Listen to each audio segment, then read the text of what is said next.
Selamat malam Ibu Bapak Saudara-saudara yang harus bahagia karena beruntung memiliki 3 hal, 3 keberuntungan, 3 hoki. Yang pertama, harus bahagia karena beruntung terlahir sebagai manusia.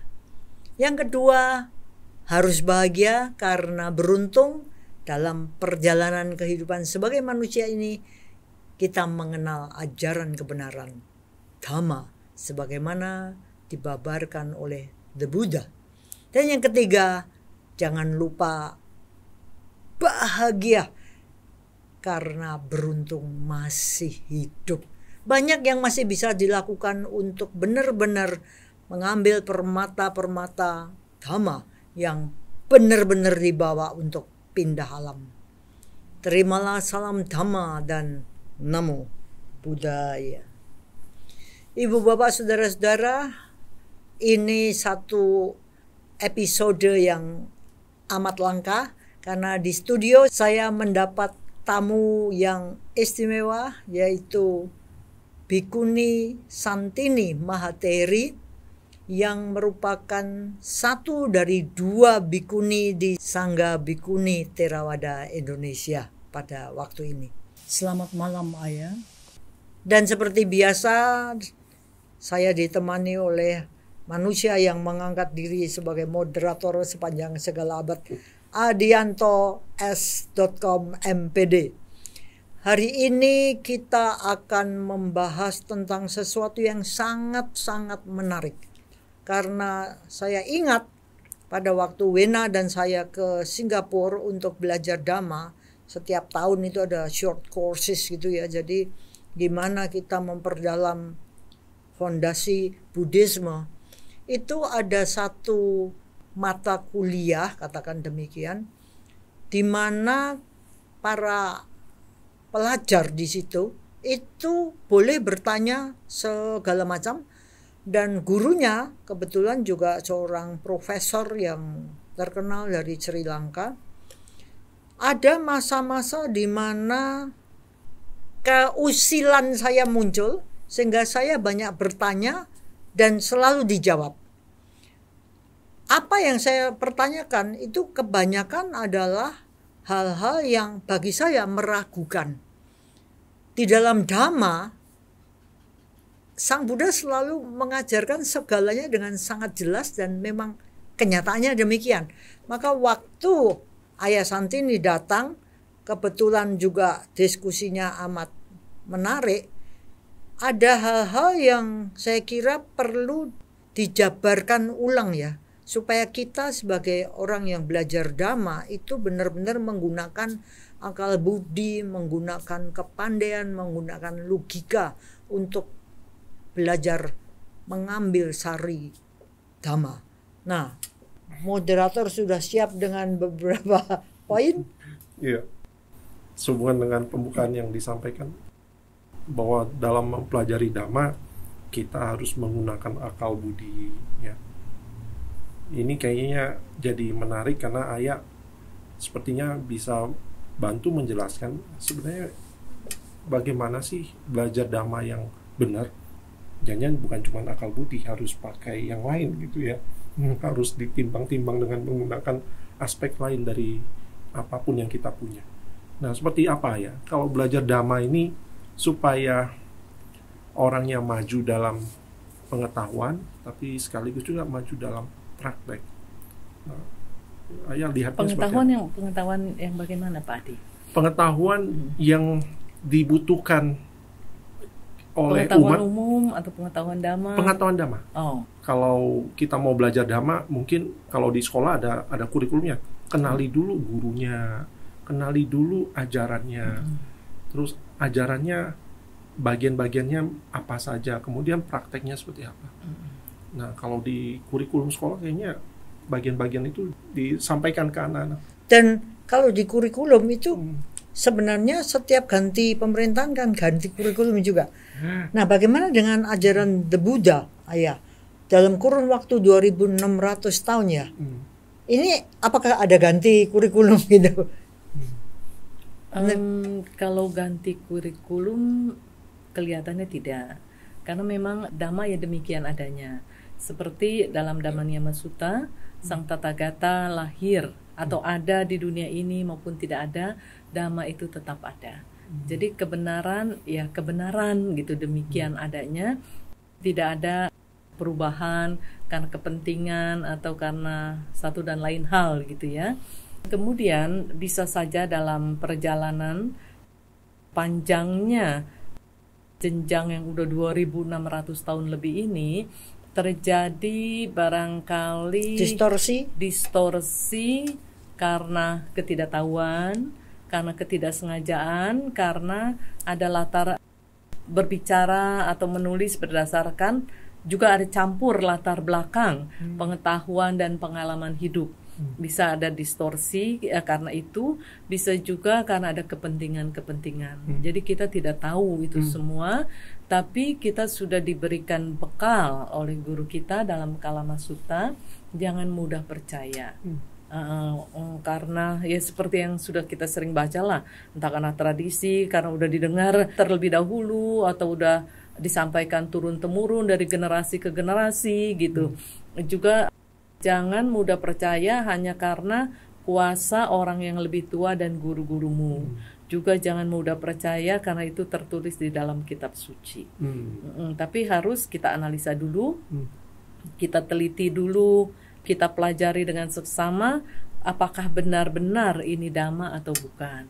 Nah, sekarang pertanyaannya untuk mengetahui Dhamma atau bukan, ciri-cirinya kalau itu adalah kebenaran, kalau itu adalah Dhamma yang membawa jelas pada keluar dari samsara, itu pasti kekotoran batin kita berkurang. Ketika kita mempelajari dan mempraktekkan Dhamma, itu kekotoran batin kita berkurang dan kebahagiaan kita bertambah. Tapi kalau kekotoran batin yang bertambah dan penderitaan bertambah, pasti itu bukan Dhamma. Keegoisan, misalnya kesombongan gitu. Kan enggak sedikit orang yang belajar Dhamma dan pandai dalam arti kata pandai intelektual ya. Intelektualnya. Enggak sedikit juga yang kita lihat sombongnya itu juga muncul gitu. Itu artinya apa ya? Problemnya di yang dia pelajari? Bukan. Yang dia pelajari harusnya baik aja. Dhamma kan? Ya, betul. Jadi kan di dalam batin kita ada sisi positif dan ada sisi yang negatif. Nah, ketika wah ini luar biasa ini Dhamma, itu sisi positif, bagus banget gitu. Tapi sisi negatifnya, kesombongan dia juga keluar. Aku mengetahui sesuatu yang luar biasa. Dan ketika ketika aku menyampaikan betapa hebatnya aku, betapa gagahnya. Jadi bukan ke Dhammanya itu dan bukan ketujuan Dhamma itu dibabarkan, tetapi fokus ke egonya. Jadi bukan sesuatu yang salah pada yang dipelajari, tetapi sesuatu yang salah orang yang belajar ini tidak mampu mengendalikan dirinya atas kebanggaan itu. Sudah kebayangkan, ini aku punya sesuatu yang wah gitu, berarti aku hebat. Gitu. Kalau begitu Ayah, idealnya kan orang belajar sesuatu yang benar, jadinya benar. Artinya ada yang nggak benar di dalam cara belajarnya. Padahal yang harusnya kalau belajar Dhamma harusnya nggak muncul kesombongan, harusnya malah lebih lihat ke dalam. dosa hanya nggak begitu Pak Adi. Cara belajar Dhammanya benar, buktinya dia dapat. Dia dapat, tetapi dia tidak mampu mengendalikan, menggebu-gebu emosinya ini, mendapatkan sesuatu yang luar biasa sehingga dia nggak tahan untuk mengendalikan kesombongannya ini. Jadi egonya itu menguat gitu. Cara belajarnya benar karena buktinya dia dapat. Dan ketika dia membabarkan pun bagus dan banyak orang yang suka lah katakan begitu. Karena memang yang dibabarkan sebut saja memang Dhamma yang dibabarkan, kebenaran yang dibabarkan.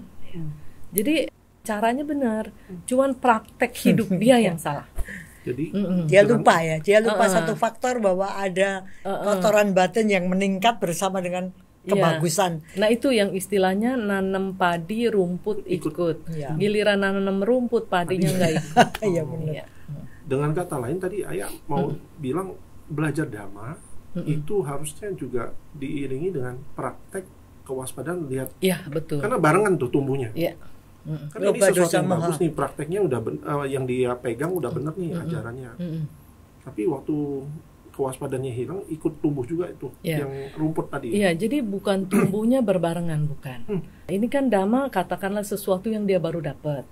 Yang lama itu 3 akar kejahatan udah mengakar demikian lamanya, dia nggak tahan, dia nggak kuat. Tapi ada yang kuat gitu.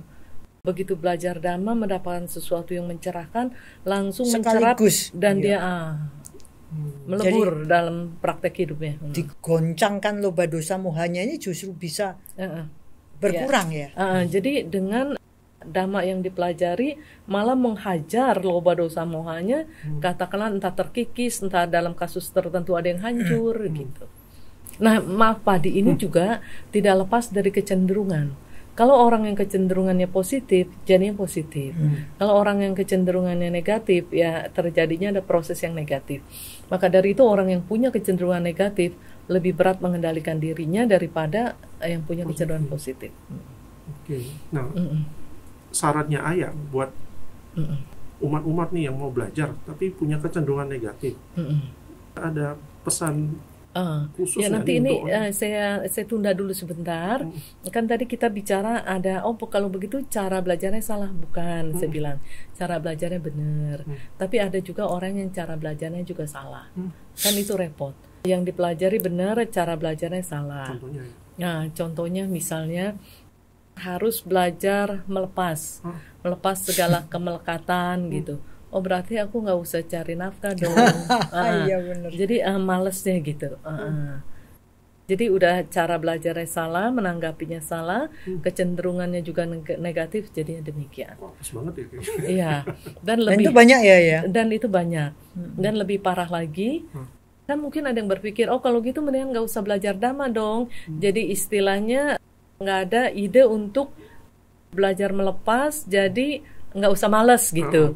Walaupun yang tadi itu adalah kita lihat juga jelek, tetap yang lebih baik adalah belajar. Karena dhamma yang dipelajari itu sudah tercerap, sudah masuk ke dalam pencerapannya. Kemudian dia menyikapinya atau cara belajarnya salah, sekali waktu begitu muncul pengetahuan dan kebijaksanaannya dia udah punya. Iya. Tapi Ada sesuatu yang berkembang baik gitu ya. Betul. Walaupun saat itu katakanlah reaksi dia negatif, tetapi yang sesuatu yang positif ini udah masuk. Udah masuk dan pelan-pelan juga hidup di dalam batinnya. Jadi tetap lebih baik belajar. Tetap lebih baik belajar. Cuman merubah cara pandangnya, reaksinya gitu. Tapi sebenarnya Sang Buddha sudah dengan jelas memberikan resepnya ya Ayah, bahwa kalau kita ini belajar sesuatu yang baik dengan cara yang baik, hasilnya pun diharapkan baik. Dan itu adalah berkurangnya 3 akar keburukan ya, loba, dosa, moha. Jadi sebenarnya pada waktu kita belajar dhamma pun sekaligus kita bisa dapat rapot nilai dalam aku ini belajar ini naik apa enggak sih? Naik kelas apa enggak? Naik kelas apa enggak? Atau jangan-jangan malah semakin lama semakin buruk. Ataukah loba, dosa, mohaku yang meningkat atau loba, dosa, mohaku yang meningkat? Jadi dibutuhkan kepandaian Ayah untuk itu. Jadi seandainya terjawab pertanyaan bahwa ternyata loba, dosa, moha yang meningkat, itu harus diketahui bukan salah dalam dhammanya. Ya. Salah dalam cara belajar, sudut pandang dan reaksinya gitu. Ayah, kalau mau belajar dhamma itu mulainya kan katanya nih kita tuh mau megang sesuatu nih sebagai apa nih alat atau tools, kita paling tahu toolsnya tuh apa dulu nih. Kita kalau mau pegang dhamma sebagai bagian dari pedoman hidup kita, jadi pedoman hidup kita, bukan jadi bagian, jadi pedoman hidup kita. Ini kita harus tahunya dari mana? Apakah tahu gurunya dulu, atau dengan kata lain sadanya muncul dulu, atau langsung belajar ajarannya nih? Oh meditasi, oh belajar langsung berdana, atau ada tahap-tahap nggak sih? Ada. Idealnya belajar apa dulu gitu? Kalau mengenai belajar apa dulu tergantung kondisi orang, karena beda-beda ya. Kondisinya beda-beda, sikap mentalnya juga beda-beda, dan karmanya juga beda-beda. Dia bertemu dengan apa, mengalami kondisi yang apa, yang pasti harus datang dulu. Datang, lihat, buktikan. Nah, Apa yang jadi dilihat, apa yang dibuktikan? harus datang dulu. Misalnya seperti pemuda Upatissa dan Kolita, kan beliau kan mencari, katakanlah mencari kebenaran sebetulnya, dan untuk mencari itu harus ketemu guru. Kan beliau berdua ini dari kota yang sama, akrab kan begitu, mencari, setelah sekian lama mencari, pindah dari satu guru ke guru yang lain, tetap belum menemukan. Nah, sekali waktu itu akhirnya menjadi Bante Sariputta, Upatissa, kan melihat Arahat Ajita kan. Begitu melihat, kok pertapa ini tampilannya tenang sekali gitu. Nggak tahan kan, kepengen cepet-cepet nanya, tapi nahan diri, waktunya nggak tepat karena beliau sedang pindah patah. Nah, terus beliau pindah patah, diikuti terus sampai duduknya di mana, ditungguin, sabar.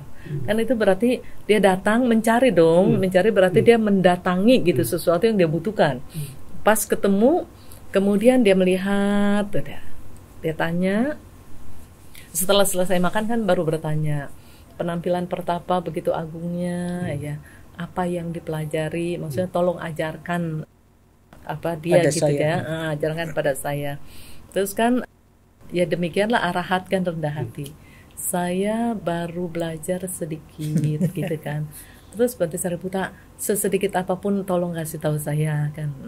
Nah kan terus Bante Ajita bilang bahwa dengan munculnya ini maka muncul pula itu, dengan lenyapnya ini maka lenyap pula itu, dan seterusnya. Mendengar kalimat itu aja langsung sotapanna. Kita baca berulang kali nggak, dan mendengar berulang kali nggak jadi-jadi kita. Kan mencapaikan demikian udah. Jadi datang, kemudian lihat, bertanya, dan akhirnya dapat membuktikan kan. Setelah itu tercerahkan. Lalu pemuda Upatissa ini kembali ke perguruannya. Pemuda Kolita lihat temennya kok beda sekali gitu. Terus tanya, diajarin pula kan apa yang disampaikan oleh Arahat Ajita, disampaikan pula. Temennya juga Kolita yang akhirnya menjadi Bante Moggallana, mencapai Sotapanna juga. Secepat itu gitu. Jadi datang, lihat, buktikan benar nggak? Dan dia membuktikan gitu, dan benar. Kita kan? kok jauh banget ya? Jauh banget karena tebel. Tebel kotorannya. Dengan adanya ini maka munculnya ini, dengan hilangnya ini, kayaknya jelas banget tapi enggak. Hubungannya apa gitu ya dengan pencerahan? Tapi yang keren dari kisah itu, saya lihatnya itu baru muridnya Bante Arahat Ajita. Seperti apa ya? Belum gurunya. Dan kerendahan hatinya demikian, saya baru belajar dan baru dapat sedikit. Rendah hati sekali. Sedangkan maaf ya, penceramah kadang-kadang merasa sudah hebatnya tahu banyak mati, gitu ya. Hebatnya setengah mati. Nah, Ayah, jadi ada yang mulai dengan terinspirasi dari kebenaran yang kayaknya ini benar nih. Dari keyakinan dia muncul yang disampaikan benar. Tapi keyakinannya bukan membuta gitu kan. Sudah kayaknya mendengar itu benar, muncul keyakinan. Nah, hari gini nih umat-umat ini kalau yang kayak gitu kan susah tuh ya. Kayak Sotapanna boro-boro ya. Sota sama panna. Ada yang dengan cara dikenalkan dulu kayak promosi nih. Ini loh guru agung kita. Lewat pendekatan yang jadi sumber inspirasi nih ada nih yang namanya Buddha Gautama untuk yang saat ini. Ini ada yang ngangkat ini dulu. Nah, diharapkan muncul keyakinan. Oh, ini guru luar biasa, ajarannya bisa saya pakai untuk pedoman. Ada pesan khusus nggak sih? Ada orang-orang yang dengan percaya lewat figur gurunya, baru dia akan dengerin nih ajaran berikutnya. Yang dibutuhkan untuk umat supaya jangan sampai cuman berhenti sampai di situ aja, harus belajar lebih. Itu ayah lihatnya gimana tuh? Jadi dikenalin dari gurunya dulu. Boleh, karena memang tingkat orang itu intelektualnya juga kan beda-beda gitu. Terus kecenderungannya juga, oh saya harus berpegang pada guru dulu, saya harus punya sandaran dulu. Misalkan ada orang juga yang mau bersandar demikian. Ya tergantung kebutuhannya masing-masing. Silahkan saja, tetapi tetap intinya yang harus dipelajari itu Dhamma. Karena dengan kan sekarang simbol guru kita dengan dibuatkan Buddha Rupang, kan itu kan simbol. Apakah itu Buddha? Bukan, itu simbol saja gitu. Lalu ingat sabda Buddha bahwa siapa yang melihat Dhamma berarti melihat Buddha. Jadi ini simbolnya nih gitu. Kalau mau melihat yang sesungguhnya, Anda harus lihat Dhamma, harus pelajari apa yang beliau ajarkan. Nanti kalian bisa melihat yang sesungguhnya gitu. Terus kemudian kalau mereka mau belajar yang namanya Dhamma, ini gurunya keren nih.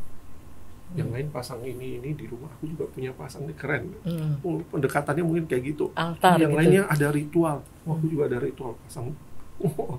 Udah karena kebutuhan dasarnya untuk berkeyakinan mulainya dari sana. Ya, nggak masalah. Nah, Dhamma, ketika dia mau Dhamma, mau masuk ke Dhamma, ini yang kita sodorkan tuh atau yang sebaiknya menurut ayah, diajarin ini nih orang-orang yang baru.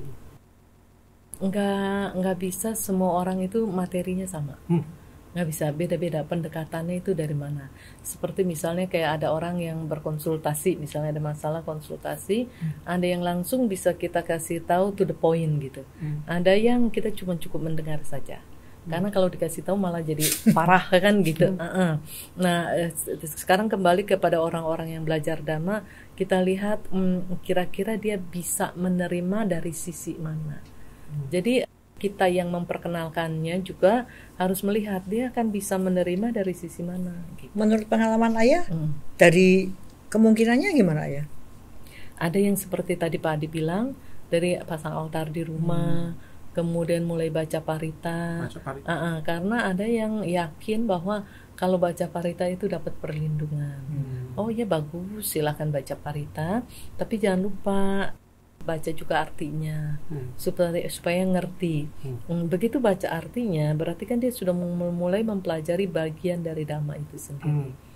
Kemudian tambah lagi, kalau gitu tambah meditasi lagi. Jadi ketika belajar membaca artinya dapat pengertian yang lebih bagus. Dan saya kasih contoh, banyak orang yang ketika katakanlah baca arti dari parita, hari ini baca, nangkep pengertiannya demikian. Ketika nanti sekian lama lagi baca yang sama, beda lagi pengalamannya, lebih dalam lagi. Terus dianjurkan lagi harus menjalankan sila. Kan waktu meditasi, selesai meditasi secara umum orang suka bilang Sabisata Bhavantu Sukhitata, semoga semua makhluk bahagia. Di rumah banyak nyamuk, saat ngomong itu juga langsung gitu ya. Jadi diajarkan bahwa kan mau semoga semua makhluk bahagia. Lalu mereka bilang ini gimana banyak nyamuk, ayo kita pikir, cari tahu caranya gimana supaya nyamuk ini nggak mengganggu lah, nggak datang.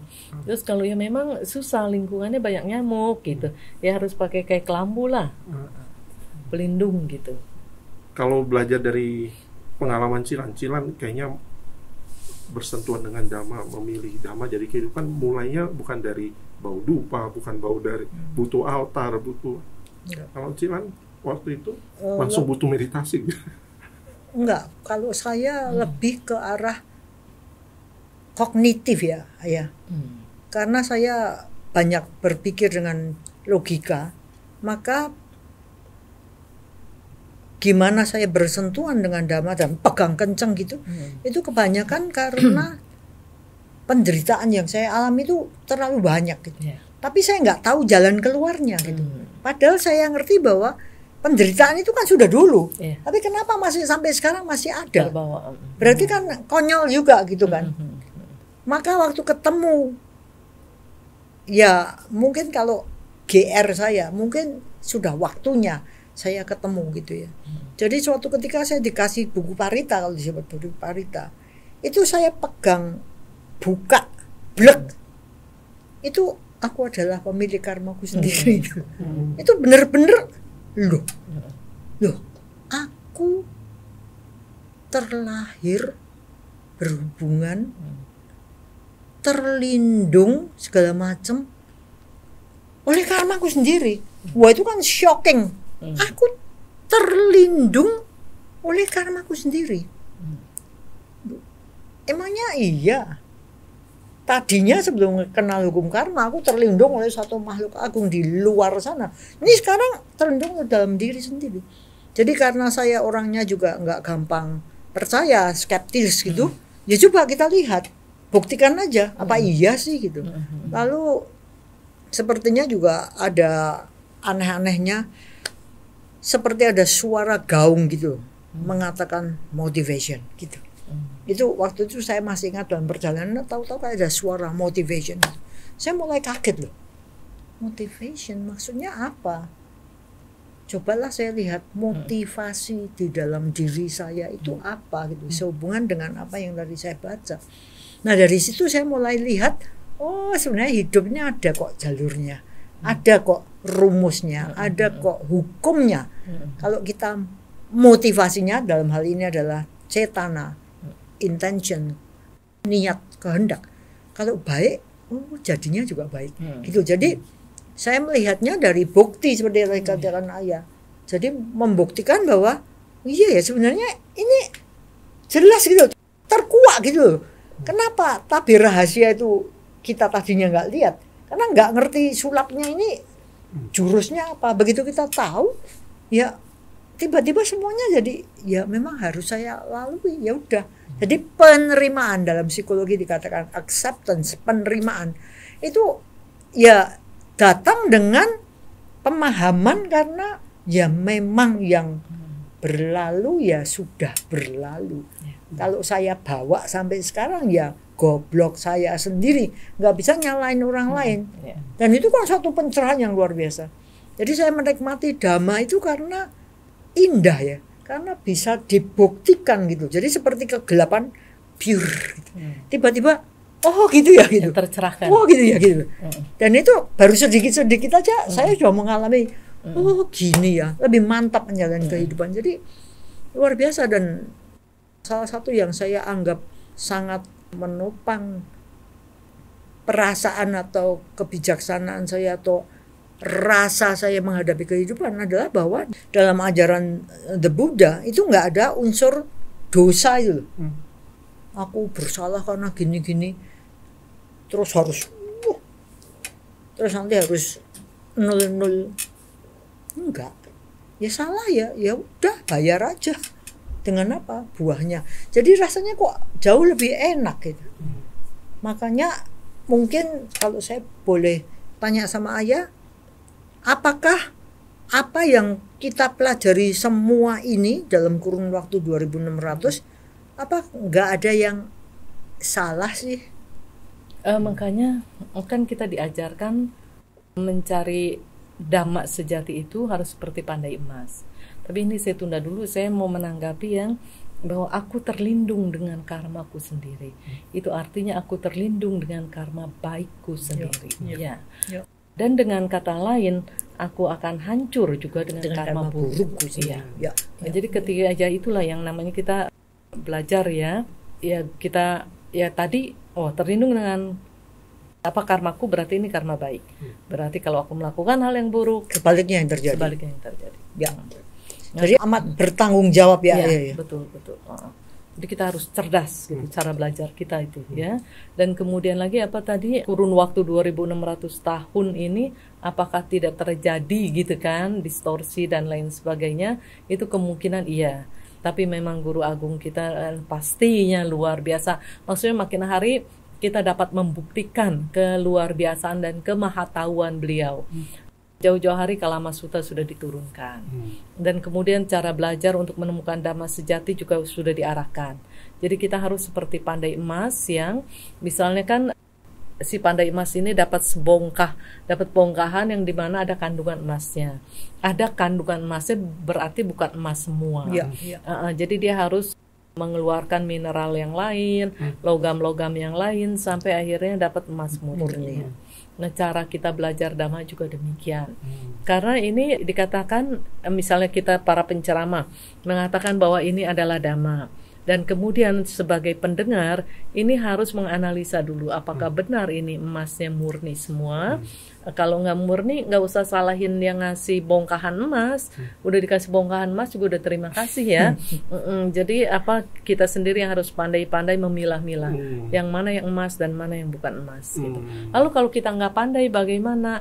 Itu adalah resiko orang yang belum punya pengetahuan yang memadai kan gitu. Jadi tetap terima kondisi itu, apapun pokoknya terima dulu, terus sambil belajar sampai akhirnya mampu memilah-milah sampai dapat emas murninya. Jadi nggak ada yang bisa disalahin gitu. Yang disalahin ya karena kurangnya pengetahuan dan berkembangnya loba dosa moha dalam batin. Contohnya ya dalam yang mungkin ini kayak agak seru juga nih di Buddhism itu boleh sampai mengajukan pertanyaan 2.600 apa nggak ada yang distorsi? Ini di ajaran lain boleh, ini kamu boleh. Apa ini? Iya. Kita malah diizinkan, diundang. Silahkan Anda bertanya.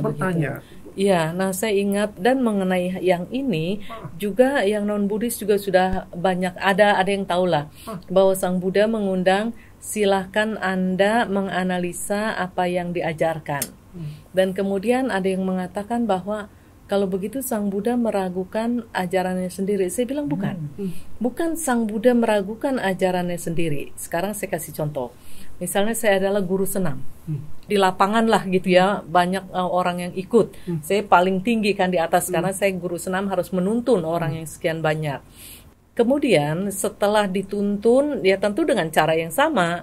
Karena sekali waktu itu kan yang lihat banyak. Ketika yang melihat ini dites satu-satu, gaya mereka berbeda. Jadi misalnya ada yang salah lah dalam cara menekuk lututnya lah, cara tangan dan lain sebagainya. Kan itu bisa terjadi cedera kan gitu. Jadi kenapa harus menganalisa dulu? Silakan kalau ada yang mau ditanyakan silakan tanyakan. Jadi nggak langsung percaya begitu, nggak. Analisa dulu. Jadi yang sampai dapat benar-benar dhamma sejatinya. Jadi bukan Buddha meragukan apa yang beliau ajarkan, tetapi yang diragukan itu para pendengarnya. Kalau yang tadi murid senamnya lah, orang-orang yang di lapangan itu yang diragukan. Karena yang diberi contoh apa yang dikerjakan lain. Nah itu. Jadi bukan Buddha yang meragukan atau diragukan, tetapi yang para pendengar ini yang meragukan, bisa nggak dia mencerap dengan betul gitu, dan bisa nggak dia mempraktekannya dengan betul. Karena banyak juga yang tidak cerdas dalam melihat kan begitu.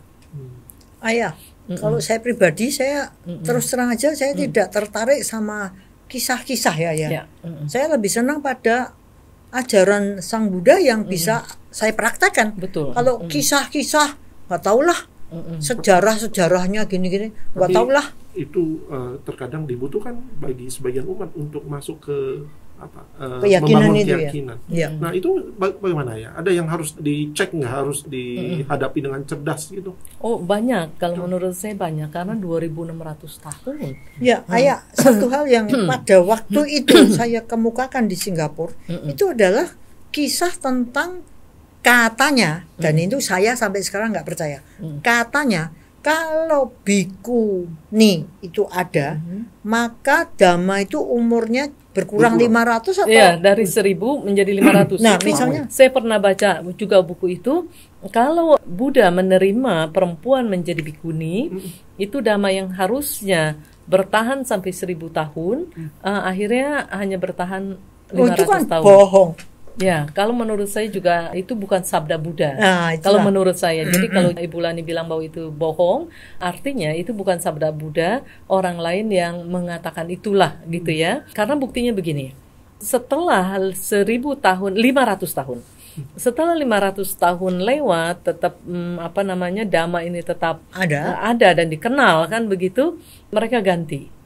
Kalau jadi yang angka 1.000 diganti jadi 5.000. Oh. Iya, itu ada.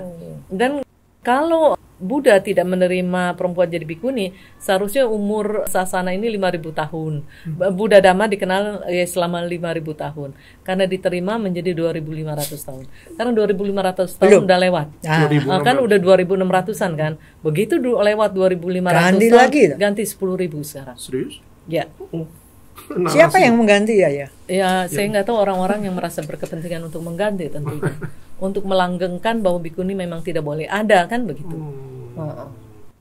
Itu bagi saya sampai sekarang, sebenarnya sih, sorry Maya, maaf, bagi saya itu nggak ada manfaatnya bagi saya gitu ya. Tetapi yang menarik adalah waktu pertanyaan itu saya kemukakan pada profesor-profesor pengajar itu, laki loh. Biku lagi? Enggak, bukan. Profesor. Dia ngomong bahwa you harus tahu bahwa 2.500 tahun itu waktu yang sangat lama. Jadi apapun yang terjadi selama 2.500 tahun berhubungan dengan orang-orang yang bukan arahat tetapi memiliki kekuasaan bisa saja diginikan. Jadi kita sebagai orang yang belajar, nggak perlu harus siswa, orang yang belajar pun harus intelligent, harus pandai menyerap apapun yang diterangkan di dalam buku-buku. Makanya ayah dalam hal ini gimana, ada lagi nggak hal-hal yang tanda tanya gitu loh? Ada. Menurut tanggapi dengan cerdas. Ya, contohnya ayah. Sekarang masalah bikuni dulu, nanti kita akan lanjut ke contoh yang lain. Katanya kalau saja Buddha menerima perempuan menjadi bikuni, akan menjadi sekian-sekian kan cerita umur tadi. Ternyata dalam perjalanan waktu tidak terbukti dan selalu mengalami perubahan revisi. Revisi. Revisi kan. Nah, siapa yang merevisi dan siapa juga yang membuat awalnya itu yang bisa dipastikan pasti bukan Buddha. Dan kemudian lagi perjuangan Buddha ketika beliau menjadi bodhisattva itu kan untuk Buddha Gautama 4 asangkaya kapa dan 100.000 kapa. Perjuangan yang demikian lama itu untuk menemukan Dhamma dan membebaskan banyak makhluk kan gitu. Mau nggak sih perjuangan yang segitu lama dihancurkan hanya menerima Sangha Bhikkhuni? Kalau saya sebagai pejuang pasti nggak mau kan gitu.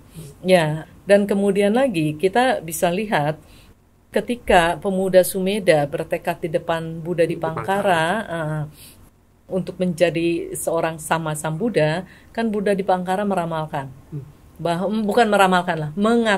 menyatakan bahwa pemuda ini kelak akan menjadi seorang Buddha dengan nama Buddha Gautama, dengan murid utama pria Moggallana dan Sariputta, dengan murid utama perempuan Kema dan Upalawana.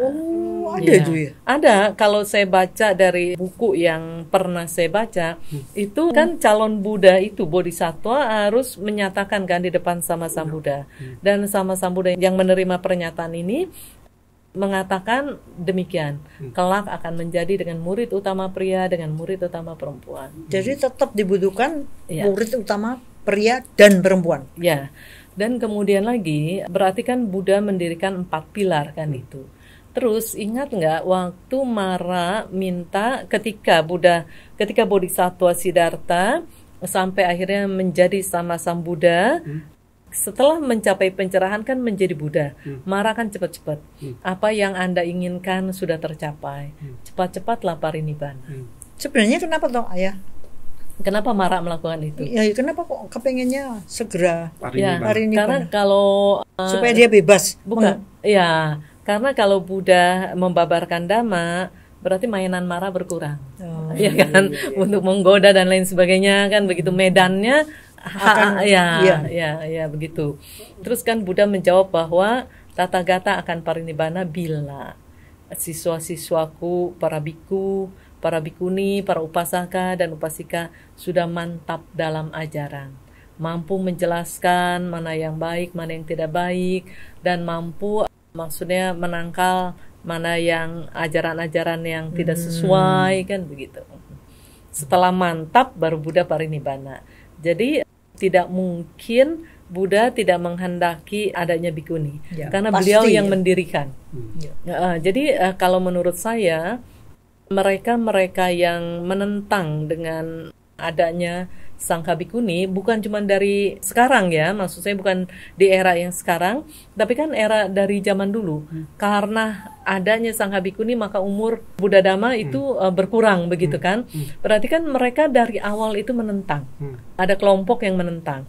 Kalau saya dan yang di era sekarang pun saya tidak melihat kalau mereka itu menentang Bhikkhuni gitu ya, atau menentang saya misalnya gitu, tidak. Tapi yang saya lihat mereka menentang keputusan Buddha.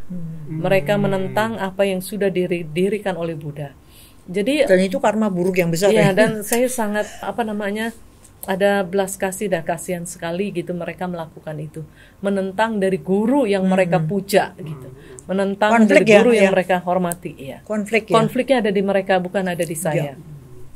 Karena ketika kami baru di Upasampada menjadi bhikkhuni, kemudian reaksinya demikian keras dari yang tidak setuju lah katakan, banyak yang bertanya di dalam maupun di luar negeri, apakah Anda mengalami masalah yang berat dengan menjadi bhikkhuni? Saya bilang tidak.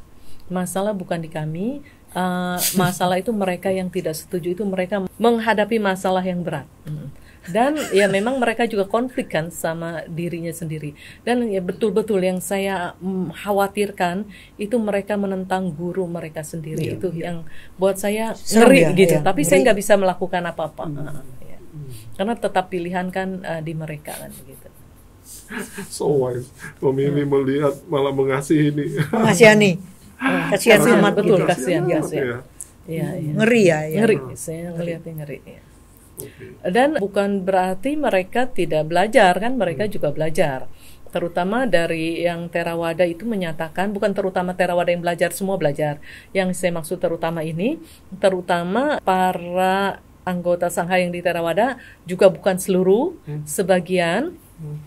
Mereka katanya yang namanya Theravada itu ajaran para sesepuh, tidak pernah merubah gitu kan. Ternyata di patimokanya para biku aja mereka merubah. Kalau dulu ada kewajiban terhadap bikuni untuk memberitahu kapan tanggal patimoka dan untuk memberi owada gitu. Iya. Tapi karena Sangha Bhikkhuni ini udah nggak ada, maka itu ditiadakan. Kata-kata Aslinya itu ada. aslinya ada. Berarti kan mereka merubah. Ada maupun tidak ada, nggak boleh dirubah karena itu adalah ada di dalam wilayah. Gitu. Dan untuk bhikkhuni, kenapa saya sampai nunggu tahun 2000 gitu? Kenapa nggak dari awal aja? Karena dari tahun 96 pun saya udah dapat kabar bahwa perempuan Theravada bisa menjadi bhikkhuni. Kenapa saya nggak mau? Karena saya nggak punya dasar. Karena waktu itu dasar saya adalah informasi dari para bhikkhu juga pastinya. Perempuan di jajaran Theravada udah nggak bisa jadi bhikkhuni lagi. Karena Sangha Bhikkhuni udah putus. Karena untuk menjadi bhikkhuni harus diupasampada dengan 2 sangha. Sangha Bhikkhuni dan kemudian Sangha Bhikkhu. Iya memang ada aturan yang demikian. Pasti itu. Tapi ada lagi aturan yang awal, yang lebih awal dari yang ini. Aturan yang awal ada di Culawaga 10 dan itu ada di dalam Winaya. Kalau para anggota Sangha Theravada katanya memegang Winaya, coba pelajari Winaya itu di Culawaga 10. Tathagata mengizinkan para bhikkhu mengupasampada perempuan menjadi bhikkhuni, mengupasampada laki-laki menjadi bhikkhu. Dan itu ada di Culawaga 10, itu tidak pernah dihapus, tidak pernah diamandemen. Gitu. Artinya sebenarnya kalau ada Kalau perempuan bhikkhu, yang mau jadi bhikkhuni, sebenarnya merupakan kewajiban para bhikkhu untuk mentakwis. Ya, karena itu sudah ada di dalam Winaya. Dan kalau memang para bhikkhu Theravada memegang Winaya, harusnya menjalankan Winaya. Itu Jadi ada terjadi kepincangan, konflik itu sebenarnya konflik di situ di mereka, bukan di kami. Dan kalau kami di Upasampada dari satu sisi oleh Sangha Bhikkhu saja sah itu, karena ada acuannya. Jadi kenapa saya menunggu sampai di tahun 2000? Sebetulnya saya bukan menunggu tahun 2000 karena saya juga tidak tahu gitu kan. Ketika saya baca mengenai Culawaga itu, saya waktu itu kan sebagai Anagarini kan belum menjadi bhikkhuni. Ketika baca itu, ini ada dasarnya. Baru kemudian muncul itu betul. Kalau tahun yang 96-98 walaupun katakanlah info itu merupakan dukungan untuk saya melangkah menjadi bikuni, saya nggak mau karena nggak ada dasar. Tapi begitu ada baca di Culawaga, ada dasarnya, jangankan disuruh ditentang pun saya jalan. Ya, karena ini hak asasi saya. Karena memang dulu dari kecil saya pikir yang namanya ada biku tentu ada bikuni gitu. Karena kata bikuni pun kita pernah dengar. Tapi dengan berjalannya waktu dapat info bahwa di jajaran Theravada udah nggak bisa. Ya sudah, kalau nggak bisa ya nggak apa-apa gitu. Jadi Meichi kah, Anagarini kah, ya nggak masalah. Tapi kalau ada dasar untuk menjadi bikuni, maju. Ya. Karena Buddha mendirikan Sangha Bikuni, bukan Sangha Meichi, Sangha Anagarini dan lainnya. Ya. Nah. Oh, dan ada lagi yang lainnya. Tadi kan mau nanya lagi apa yang lainnya gitu, ya. Ya, begini. Kan kita sering mendengar, membaca, dan juga kita menceritakan kembali. Ya, itu dia. Saya termasuk dalam kasus ini, saya termasuk merasa bersalah, dan kesempatan ini juga saya mohon maaf. Ya, karena waktu dulu dari kecil sampai ketika saya menjadi Anagarini, dan juga mungkin awal-awal di Bikuni pun, di era saya menjadi Bikuni, masih menceritakan ketika Waisak. Nah, kalau momen Waisak kan menceritakan kisah Pangeran Siddhartha lahir, terus keluar dari istana dulu gitu kan, untuk berjuang, dan kemudian akhirnya mencapai pencerahan. Nah, di antara itu kan melihat itu ya. Iya, melihat yang 4 peristiwa itu. Nih, apa ya? Melihat orang tua, orang sakit, orang mati, dan kemudian pertapaan. Sebagai Siddhartha Gautama. Sebagai Siddhartha Pangeran, ya, Pangeran Siddhartha, yang menurut sejarah yang kita ketahui bahwa Pangeran Siddhartha kan diramalkan tidak boleh melihat 4 peristiwa ini. Kalau melihat 4 peristiwa ini, Pangeran Siddhartha akan pergi dari kehidupan rumah tangga menuju kehidupan tanpa rumah untuk menjadi Buddha. Oleh karena itu Raja Suddhodana akan menjaga demikian ketatnya. Terus katanya pegawai-pegawai yang sudah mulai agak masuk ke usia agak dewasa, agak tua, diganti dengan yang muda. Supaya nggak lihat tua. Supaya nggak ngelihat yang tua gitu kan. Nah, sekarang kita bicara yang tua dulu. Iyalah, kalau pegawai-pegawai barangkali bisa diganti demikian. Tapi kan Raja Suddhodana tidak bisa digantikan dengan yang muda kan, sebagai ayah dari Pangeran Siddhartha. Misalnya kalau namanya rambut, alis, barangkali jenggot bisa disemir lah, atau ubannya katanya dicabut gitu kan, bisa disemir karena zaman dulu juga kan udah ada semir. Tapi zaman dulu belum ada botox, belum ada opas, ya. Belum bisa narik-narik gitu ya. Jadi tetap keriput terlihat. Tetap keriput, ya. Atau katakanlah ada alasan lain. Beliau kan raja, bisa saja nutrisinya cukup dan lainnya cukup, walaupun tua seperti orang-orang tua sekarang masih bisa awet muda misalnya gitu. Maksudnya masih bisa kelihatan lebih muda. Tapi kalau udah usianya begini, kan Ratu Mahamaya melahirkan Pangeran Siddhartha di usia 40-an kan. Berarti Raja Suddhodana ya lebih tua kan. Sebut aja 50 lah, karena saya juga nggak tahu tepatnya, mungkin orang lain tahu tepatnya, saya nggak tahu tepatnya, 50 tahun lah katakan. Kemudian dengan berjalannya waktu kan menua, Pangeran Siddhartha kan dewasa. Ketika Pangeran Siddhartha keluar dari istana kan di usia 29 kan. Berarti Raja Suddhodana sekitar 80. Nggak usah ngelihat orang lain, ngelihat Raja Suddhodana aja udah kelihatan ringkih. 80 tahun mesti itu ringkih lah. Itu udah kelihatan tua. Udah satu masalah tua. Jadi tidak terbukti kalau Pangeran Siddhartha itu baru ngelihat orang tua ketika keluar dari istana. Hari-hari beliau ketemu dengan ayahnya kan begitu. Ya itu udah nggak masuk akal. Ini ayah menceritakan sesuatu yang dipercaya sekian banyak orang bahwa itu nggak benar gitu ya. Kalau menurut saya iya, itu nggak benar ya. Kemudian apalagi tuh yang masalah orang tua dulu lagi. Kan Pangeran Siddhartha dibilang sangat jenius, belajar pun cepat, guru-guru juga sampai senang dan singkat memberikan pelajaran itu dalam waktu yang singkat, selesai. Di antaranya karena beliau adalah putra mahkota, berarti calon menjadi raja, itu kan diajarkan ilmu perang. Ada nggak aturan kalau di dalam ilmu perang, orang yang usia berapa yang boleh maju ke medan perang dan usia berapa yang nggak boleh maju ke medan perang? Kan berarti usia yang lanjut nggak boleh maju kan. Di situ berarti udah ada nggak penjelasan mengenai orang tua? Udah ada kan mengenai penjelasan orang tua. Masa Siddhartha nggak tahu gitu ya? Masa nggak tahu? Terus masa iya nanya ke Cana, ke kusirnya, sampai nanya makhluk apakah itu Cana? Ketika melihat apa? Ketika melihat orang tua. Orang tua yang bungkuk, yang Iya. sudah nggak bergigi dan Iya, sebagainya. betul. Terus Cana bilang, oh ini orang tua pangeran. Apakah saya dan anggota keluarga saya pun akan mengalami demikian? Kan itu nggak mungkin punya itu. Muncul dialog seperti itu nggak mungkin. Dia belajar dari kusirnya tentang makhluk apa Iya, ini gitu ya. iya, itu Konyol banget gitu ya. Nggak mungkin punya itu. Iya. Oh, Pangeran Siddhartha polos banget gitu. Katanya jenius, katanya belajar berbagai macam ilmu. Jadi ketika kita mempercayai itu kita belajar dengan cara yang tidak cerdas. Nah, kita dipesankan di Kalamasuta, udah kita juga sangat wah hebatnya ini udah dipesankan di Kalamasuta. Tapi pada saat kita belajar kita nggak menggunakan itu. Kita nggak menggunakan Kalamasuta itu.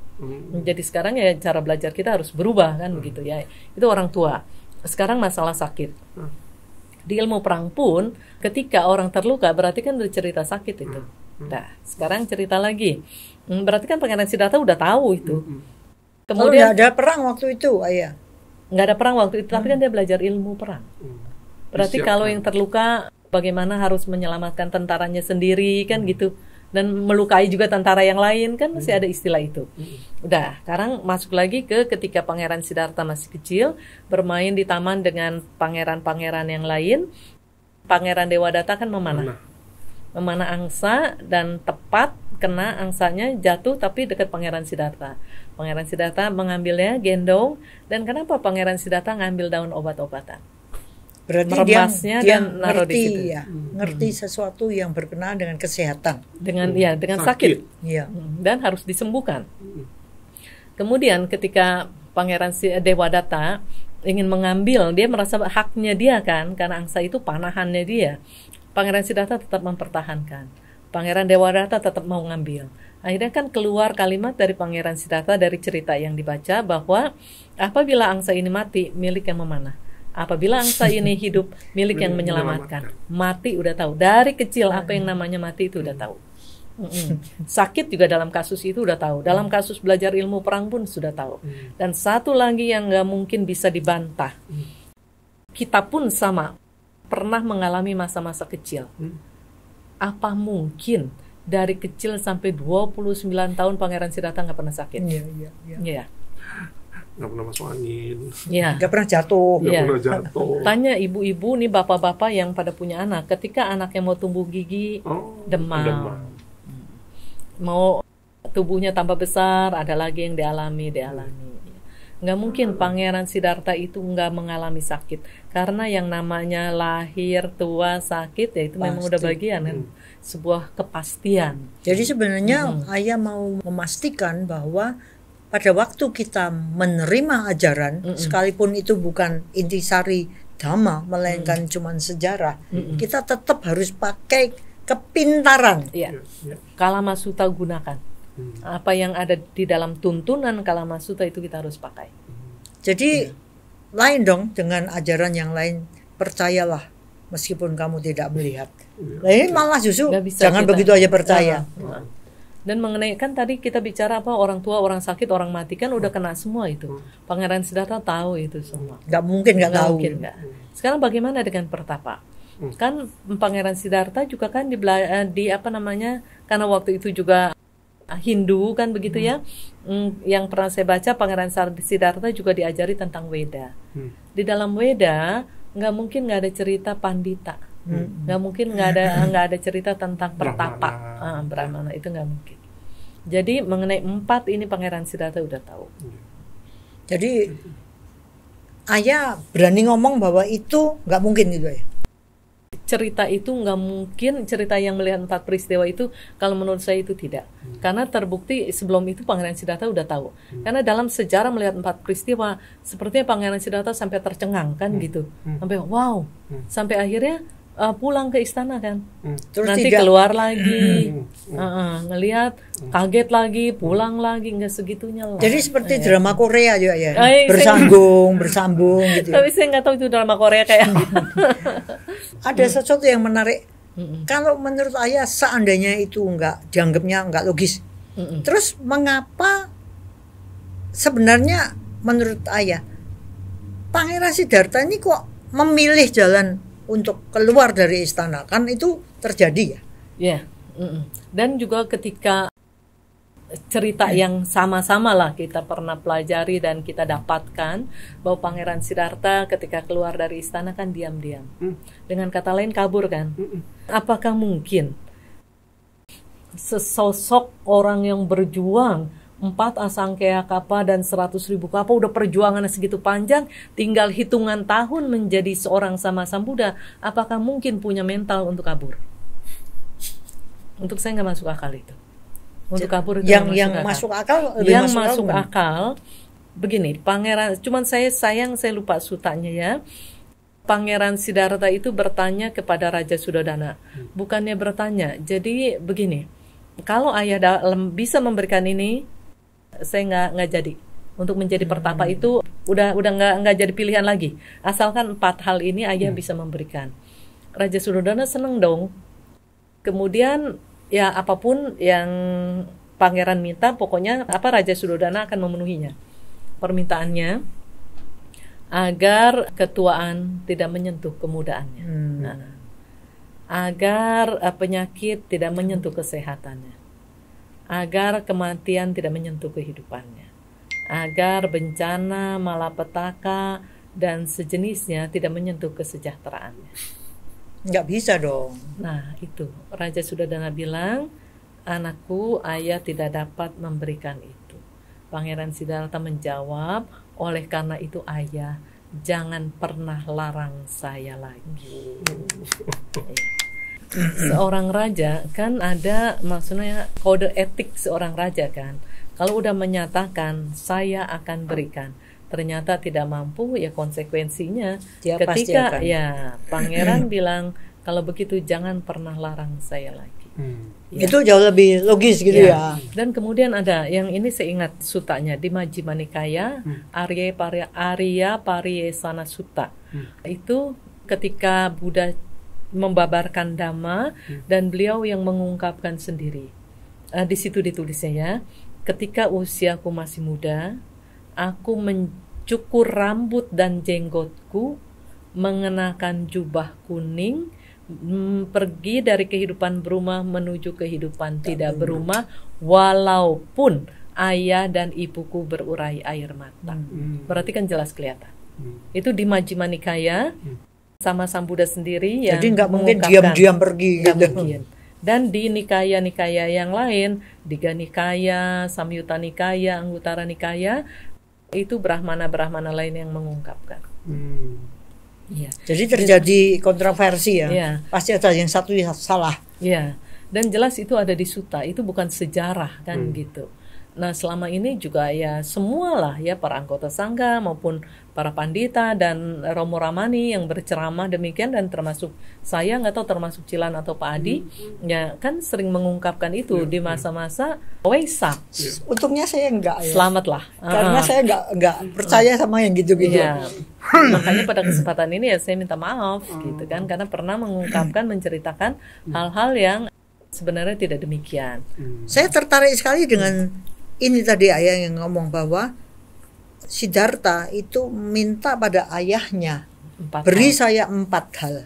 Wah, itu menghantam kisah-kisah yang tadi ayah. Bahwa beri, apakah bisa kasih saya? Nggak tua. Dengan kata lain nggak tua. Nggak tua, supaya kemudahan saya tetap.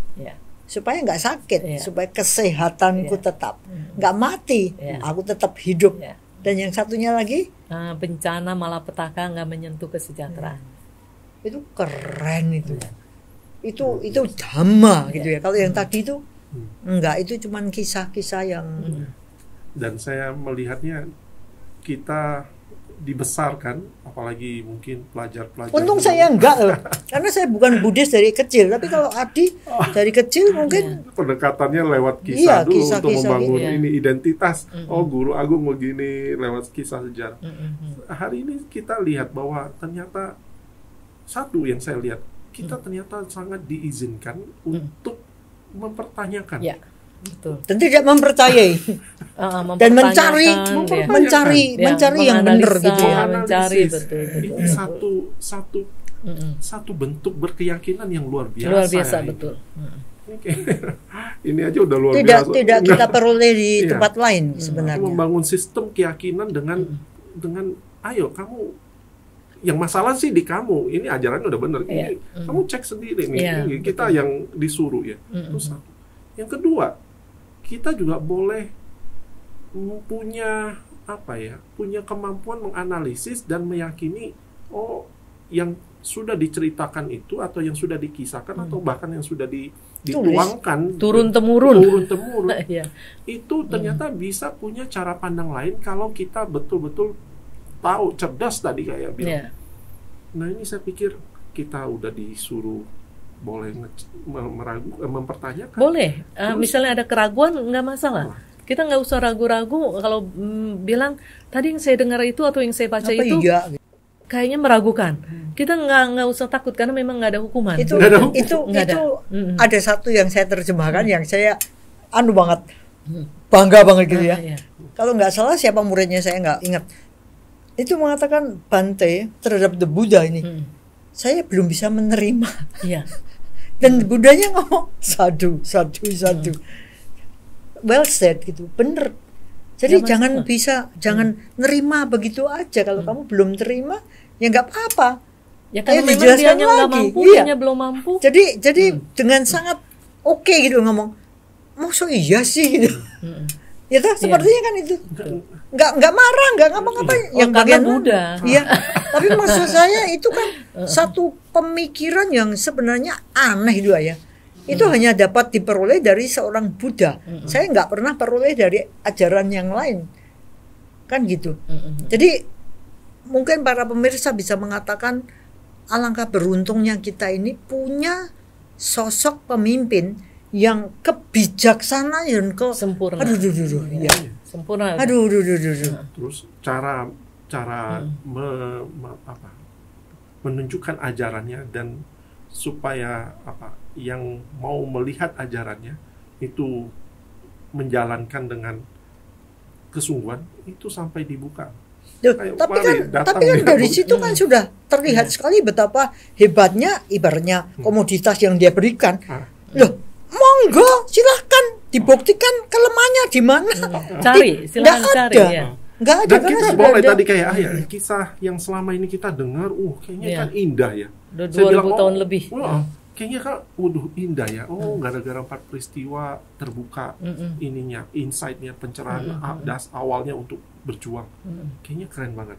Cuma ternyata kita diizinkan, ini kalau menurut saya diizinkan untuk mempertanyakan, meragukan sih, yang seperti yang Ayah jelaskan. Dan kemudian mencari untuk sebenarnya data-data yang benarnya bagaimana. Dan itu boleh pola pikir yang tadi yang Ayah sampaikan boleh kita terapkan di ajaran-ajaran guru kita yang lain juga.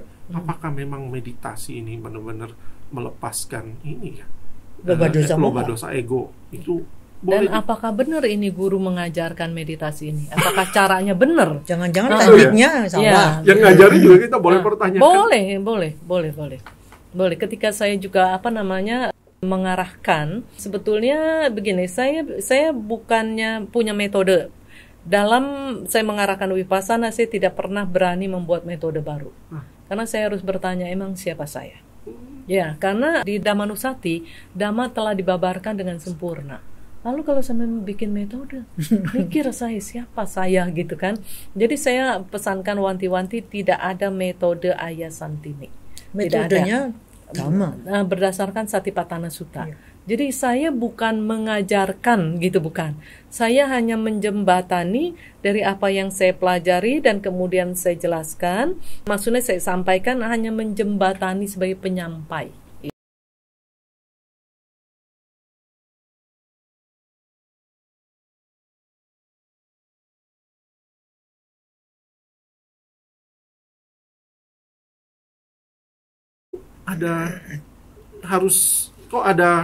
Dituliskan terjemahannya menurut saya keliru, ada keengganan untuk Sang Buddha ini karena diterjemahkannya keraguan-raguan bahkan Sang yang Buddha ekstrim. ragu-ragu membabarkan Dhamma. Saya nggak sampai kok guru agungku kayak gini di Sempat itu ya? Itu Sempat. ada artinya.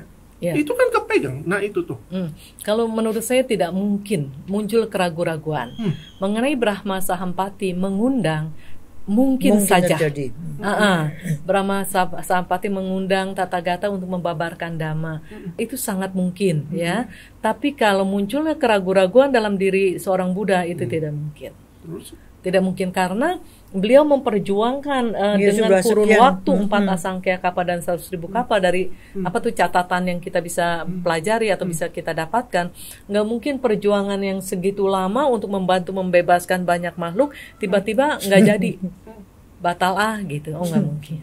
Nah, tapi padahal ada pengantar sebelumnya bahwa setelah pencerahan ada 7 hari. Ya 7 kali 7. Iya, itu yang salah satunya waktu Dhamma ini sulit diajarkan. Ada yang tersebut nih waktu baru pertama kali ya ketika beliau mencapai pencerahan, beliau memahami Dhamma ini sangat sulit diterima oleh banyak makhluk, itu sulit menerima Dhamma ini karena kondisinya mereka gitu. Itu ada cerita gitu sehingga katanya muncul keraguan-raguan. Kalau menurut saya yang namanya sama Sambuddha nggak mungkin muncul keraguan-raguan. Memang bahwa ini sulit, ayah betul, setuju. ya pasti itu. Nah buktinya, Iya, iya kan? Buktinya kita sekarang ini juga kan, ini terbukti bahwa Dhamma ini kan sulit kan begitu. Udah baca berulang kali Dhamma, sedangkan di era Buddha Sotapanna gampang banget gitu, banyak yang mencapai Sotapanna, Sakadagami, Anagami sampai Arahat pun itu nggak sedikit kan begitu. Kita Ya, setengah mati iya, berjuang sampai nggak- sekarang, iya betul kan. nggak dapat Kemudian? sampai itu. Terus mengenai beliau memahami bahwa Dhamma ini sulit dicerna oleh mereka gitu. Jadi bukan Dhammanya yang sulit, Dhamma ini sulit dicerna oleh mereka. Itu Jadi dia. salahnya yang Jadi mencerna yang Salahnya bisa. yang lagi-lagi dicerna. orangnya. Ya, tapi ini akhirnya dibalikan bahwa Buddha ragu-ragu untuk membabarkan Dhamma. Nggak mungkin. Dari perjuangan 4 asangkya kapa sampai 100.000 kapa dengan waktu yang nggak tahu itu berapa lama sampai akhirnya Dapat itu ya. Iya, dan beliau itu sampai memiliki pengetahuan yang sempurna. Kan beliau disebut maha sempurna. Nggak mungkin nggak mampu membabarkan Dhamma. Nggak mungkin. Memang ini sulit, tapi kan beliau punya berbagai cara untuk membabarkan Dhamma. Dan diantaranya bagaikan menegakkan kembali sesuatu yang terjungkir balik. Ya. Terus menyingkap sesuatu yang tadinya Tidak terlihat. tidak terlihat. Maaf ayah, ada di Brahma Sampati itu di bagian dari sana ada yang mengatakan masih ada orang yang sedikit debu. Itu kan syairnya kayaknya dirangkai menunjukkan kalau Sang Buddha tuh nggak tahu tuh masih ada orang yang sedikit debu di pelupuk matanya yang masih. Kok yang gini-ginian Guru Agung nggak tahu sih? Tahu, tapi namanya makanya aku memohon. nggak percaya. Nah, Pak Adi itu namanya Brahma Sahampati memohon. Ibaratnya kalau misalnya ada orang yang sedikit debu di matanya kan Itu gitu. cuman memohon, satu- cuma minta tolong. Tolong gitu seperti undangan, mengundang gitu ya. Bukan berarti merujuk bahwa sama Sambuddha tidak Nggak tahu. tahu apa masih ada Tapi yang bisa mungkin kalau menurut saya kok itu kok kayaknya seperti karya sastra ya. Bisa saja. bisa Indah saja. gitu. Tapi Iya. kalau diulas oleh ayah gitu, nggak mungkin konflik dengan ini loh. Perjuangannya sama Sang Iya. Buddha. Wah segitu. Nggak mungkin kalau Masa? ragu-ragu nggak mungkin. Salah satu senior sampai menghibur keraguan-raguan saya, itu tradisi bagaimana Dhamma itu sebelum diajarkan tuh harus dimohonkan. Nah akhirnya Iya ya sekali. dicari Cari, alasannya iya. tradisi. Tradisi dari Buddha satu Buddha ke Buddha Bahwa lain sebelum gitu ya. dibabarkan harus dimohonkan karena luar biasa Agung. Ya oke, tapi kok Tapi syairnya Enggak lah, Enggak. tanpa dimohon pun itu udah dibabarkan. Iya, tanpa dimohon pun. Ya itu hanya satu cara untuk memberitahukan bahwa kita ini memang harus cerdas. Ya, Kalau harus enggak cerdas. ya Nggak ada. ya nggak bisa lihat hal nggak kayak ada, gitu. nggak ada yang dianalisis ya, Iya. nggak ada yang dianalisis. Jadi beruntung sekali kita hari ini ketemu dengan seorang perempuan yang notabene lemah, notabene tidak secerdas laki-laki, tapi kelihatannya hari ini semuanya terbukti Dipatahkan. tidak demikian. Jadi terima kasih, Terima kasih sekali sama-sama. Ayah Santini. Pak Adi. Semoga para pemirsa bisa memahami betapa pentingnya kita sebagai siswa Sang Buddha untuk berpikir cerdas. Dengan demikian keyakinan akan makin mantap karena begitu beruntungnya kita punya guru agung yang maha sempurna. Semoga kita terus berjuang untuk secara cerdas menjalani praktek sesuai dengan ajaran guru agung kita, The Buddha. Semoga semua makhluk bahagia dan semoga yang terbaik datang pada kita semua. Sadu, sadu, sadu.